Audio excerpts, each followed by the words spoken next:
اگر تحریک انصاف بلے کا نشان ہی نہ ہو اور آپ جو ہے وہ آزاد حیثیت میں جائیں تو ہر آدمی یہ کلیم کرے گا کہ میں تحریک انصاف کے ساتھ ہوں, مجھے عمران خان کا ووٹ دیں. تو اس طرح سے پاکستان تحریک انصاف کا جو ووٹ ہے وہ ڈیوائیڈ ہو سکتا ہے. اب اس ساری صورتحال میں رائٹ نو امپورٹنٹ چیز یہ ہے کہ پاکستان تحریک انصاف کا انٹرا پارٹی انتخابات کو کالعدم قرار دینے اور جو انتخابی نشان والا معاملہ ہے اس کو لے کے پشاور ہائی کورٹ نے تحریک انصاف کی درخواست کو کل سماعت کے لیے مقرر کر دیا ہے.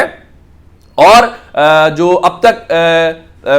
صورتحال ہے وہ یہ ہے کہ 2 رکنی جو ڈویژنل بینچ ہے جو جسٹس اعجاز انور صاحب اور جسٹس ارشد علی پر مشتمل ہے وہ اب اس کیس کی سماعت کل کرے گا. تو اب دیکھنا یہ ہے کہ کل پاکستان تحریک انصاف جو ہے ان کے کیس کو لے کے کیا صورتحال بنتی ہے اور پاکستان تحریک انصاف کیا اس میں کامیاب ہو پاتی ہے, کل ان کو ریلیف مل پاتا ہے, یا پھر ایک اور صورتحال یہ بھی ہو سکتی ہے کہ جو الیکشن کمیشن ہے وہ اس کو کھینچے اور اس طرح سے کھینچے کہ جس کو آپ یہ کہیں کہ یہ تاریخ یا دن نکالنے کی کوشش کریں. اب یہ تحریک انصاف کی لیگل ٹیم کا ایک بہت بڑا امتحان ہوگا کہ وہ اس سچویشن کو کس طریقے سے کرتے ہیں. اچھا, ایک خبر میں آپ کو اور دینا چاہتا ہوں, اور یہ الیکشن سے بھاگ کیوں رہے ہیں. الیکشن سے بھاگنے کے متعلق آپ کو خبر دینا چاہتا ہوں کہ فضل الرحمان کہہ رہے ہیں جی موسم کی شدت ہے, امن و امان ٹھیک نہیں ہے. تو میں فضل الرحمان کے حوالے سے آپ کو خبر دے دیتا ہوں, آپ اس سے اندازہ لگا لیجئے گا. خبر یہ ہے کہ علی امین گنڈا پور جو ہیں ڈیرہ اسماعیل خان والے, وہ بڑے بڑے بال جن کے ہیں, ان کے تمام حلقوں سے جو کاغذات نامزدگی ہیں وہ منظور کر لیے گئے ہیں. اگر تمام حلقوں سے ان کے کاغذات نامزدگی منظور ہو گئے ہیں تو اس کا مطلب یہ ہے کہ دما دم مست قلندر شروع ہونے والا ہے. اور اب میرا خیال ہے کہ فضل الرحمان صاحب بالکل یہ کہیں گے کہ وہ الیکشن نہیں ہونا چاہیے, لیکن تحریک انصاف کسی بھی سچویشن کے لیے تیار ہے. بلے کا نشان ہوتا ہے نہیں ہوتا. آج بیرسٹر علی ظفر یہ بتا رہے تھے اور یہ بیرسٹر گوہر نے بھی پہلے بتایا ہے کہ ٹکٹس کے معاملے کے اوپر پاکستان تحریک انصاف نے اپنا مشاورتی عمل مکمل کر لیا ہے اور بیرسٹر گوہر کے مطابق 99% جو ٹکٹس ہیں وہ فائنل ہو گئے ہیں. وہ کنفرم کر لیا گیا ہے کہ کون شخص جو ہے وہ کس حلقے سے قومی اسمبلی یا صوبائی اسمبلی کے اوپر الیکشن لڑ رہا ہے. 1-2 سیٹیں ہیں اور 1-2 سیٹوں کو لے کے بتایا گیا ہے کہ وہاں پہ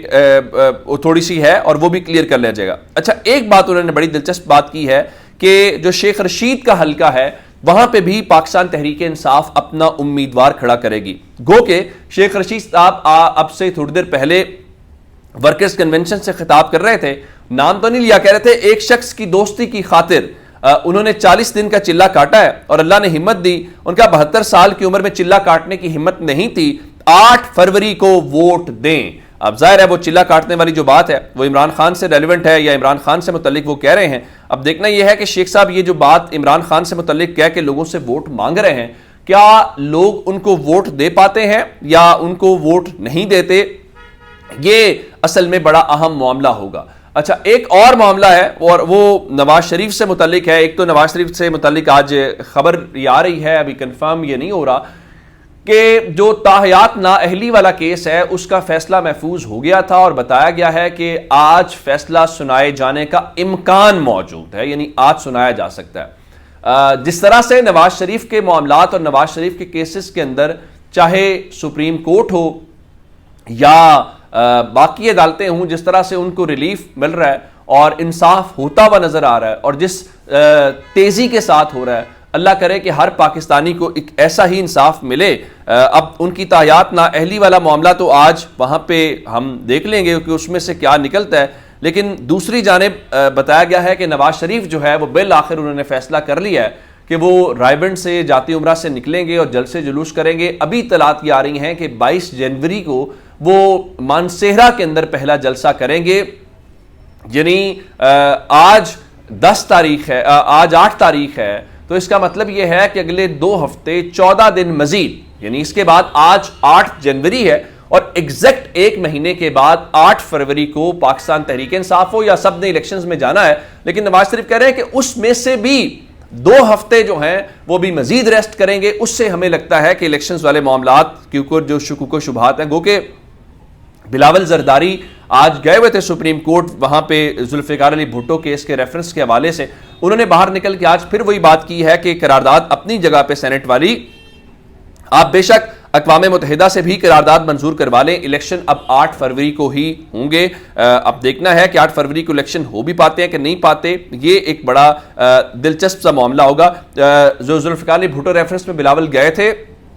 وہ سپریم کورٹ نے کہا ہے کہ الیکشنز کے بعد سنیں گے، اور فروری کے تیسرے ہفتے تک اس کی سماعت جو ہے اب عدالت نے ملتوی کر دی ہے۔ لیکن ایک بڑا اہم معاملہ میں اس کے اندر بتانا چاہتا ہوں کہ وہاں پہ ایک تو مخدوم علی خان جو ہیں خواجہ حارث جو ہیں، وہ عدالتی معاون کے طور کے اوپر کام کر رہے تھے، اور اس کے اوپر رضا ربانی نے اعتراض کیا تو خواجہ حارث نے اپنے آپ کو اس سے الگ کر لیا۔ ایک امپورٹنٹ ڈیولپمنٹ تو یہ ہے۔ دوسرا، جیسے ہی کیس ختم ہوا تو جو احمد رضا قصوری ہیں، جو ان کے والد جن کا قتل ہوا تھا، جس کی بنیاد کے اوپر یہ سارا کچھ ہوا اور بھٹو صاحب کو پھر پھانسی ہوئی، وہ یہ کہتے ہیں کہ اگر بھٹو شہید ہے تو پھر میرے والد کا کیا سٹیٹس ہے؟ ان کے مطابق میرے والد کا کیا قصور ہے؟ اگر آپ ذوالفقار علی بھٹو کا کیس دوبارہ سے سن رہے ہیں اور آپ اس کے اوپر کر رہے ہیں اور آپ کو لگتا ہے کہ یہ سارا کچھ ہے، تو ان کے مطابق پھر ان کے والد کا کیس بھی دوبارہ سنا جائے، تاکہ جو کلپریٹس ہیں، جو ذمہ دار ہیں، ان کا پتہ چل جائے آخر ان کے والد کا خون ہوا ہے، وہ خون کس کے ہاتھ کے اوپر ہے۔ یہ بڑا ویلڈ سوال ہے کہ ٹھیک ہے، اگر وہ سمجھتے ہیں اپنا پیپلز پارٹی اور ذوالفقار علی بھٹو کے جو وارث ہیں کہ ان کے ساتھ یہ نہیں بنتا تھا، پھانسی نہیں بنتی تھی، زیادتی کی گئی، غلط کیا گیا، بالکل رائٹ ہے ان کا، اور یہ پاکستان کے اندر یہ بڑا کنٹروورشل قسم کا میٹر ہے۔ لیکن یہ بھی بات ٹھیک ہے جو قصوری صاحب کہہ رہے ہیں کہ ان کے والد کا بھی معاملہ دوسری بار سنا جائے اور دوبارہ سنا جائے، تاکہ یہاں پہ بھی کلیئرٹی آ پائے کہ بھائی یہ کس نے کیا ہے، کون اس کا ذمہ دار ہے۔ ایک سپریم کورٹ میں اور ڈیولپمنٹ اس وقت ہو رہی ہے، وہ جسٹس مظاہر علی اکبر نقوی کی جو آئینی درخواستیں ہیں وہ زیر سماعت ہے۔ اس کے اوپر 3 رکنی بینچ بنا ہوا ہے، جس میں جسٹس امین الدین خان ہے، جسٹس جمال خان بندوخیل ہے، جسٹس مسرت ہلالی صاحب ہیں۔ اس سے پہلے جو ان کے وکیل تھے انہوں نے اعتراض کیا تھا، اعتراض کے بعد آج انہوں نے اعتراضات واپس لے لیے ہیں، جس کے بعد سماعت اس وقت چل رہی ہے۔ تو یہ اب تک کی اپڈیٹس تھی، اپنا بہت سارا خیال رکھیے گا، خدا حافظ۔